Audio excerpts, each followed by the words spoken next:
Om Swastiastu, halo semuanya, balik lagi channel ini dan hari ini kita akan membahas materi tentang perkembangan awal mula agama Hindu di Indonesia. Sebelum lanjut ke videonya, jangan lupa tekan tombol subscribe dan tombol suka serta aktifkan tombol notifikasi loncengnya, agar tidak ketinggalan video terbarunya. Mari kita simak video ini.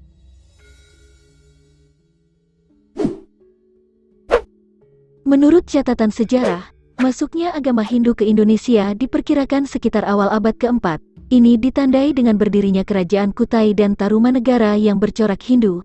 Kehadiran agama Hindu ke Indonesia menandai berakhirnya zaman prasejarah di Indonesia.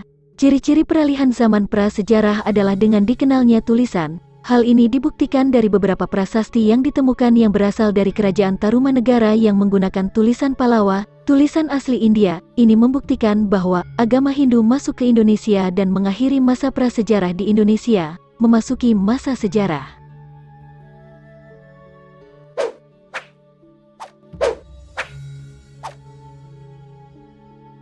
Pembawa agama Hindu masuk ke Indonesia.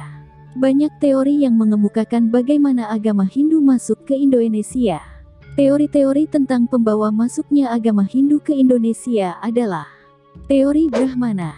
Teori Brahmana dikemukakan oleh Vandler.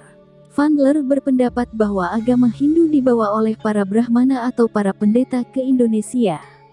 Pendapat ini disebabkan oleh karena para Brahmana lah yang mengetahui kitab Weda.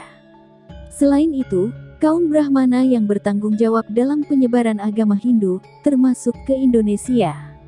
Teori Ksatria. Teori kesatria ini dikemukakan oleh Majumdar, Mukherjee dan Nehru. Mereka mengatakan bahwa agama Hindu dibawa oleh para prajurit India yang ingin menaklukkan Indonesia lalu menyebarkan agama Hindu. Tetapi melihat eksistensi kerajaan di Indonesia, tidak ada satupun kerajaan yang di bawah kekuasaan India. Walaupun pengaruh India dalam kerajaan Hindu di Indonesia sangat kuat, karena bangsa Indonesia waktu itu menganut agama Hindu.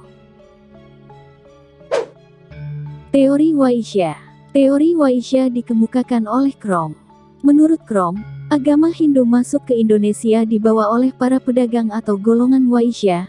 Buktinya banyak pedagang dari India yang berdagang di Indonesia lalu mereka menyebarkan agama Hindu di Indonesia. Teori ini memang kuat, karena sejak zaman dahulu, bangsa-bangsa di Nusantara dikenal sebagai pedagang dan pelaut ulung.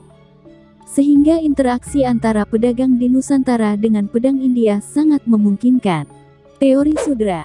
Teori lainnya mengatakan bahwa agama Hindu dibawa oleh para budak atau golongan Sudra. Mereka menyebarkan agama Hindu karena ingin merubah nasib mereka. Orang-orang Sudra yang merupakan golongan terbawah dalam strata kasta Hindu masuk ke Indonesia untuk mendapatkan kehidupan yang lebih baik.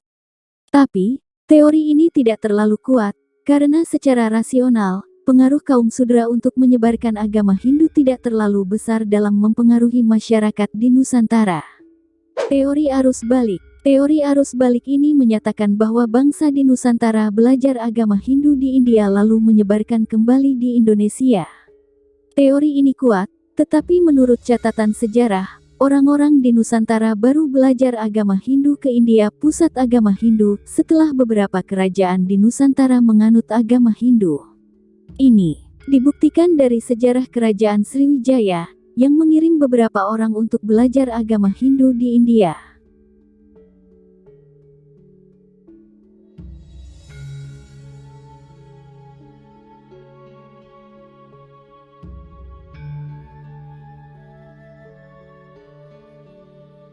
Jadi itulah penjelasan sedikit perkembangan dan masuknya agama Hindu di Indonesia. Kita sebagai generasi muda Hindu seharusnya bangga dan menjaga adat dan ajaran leluhur kita.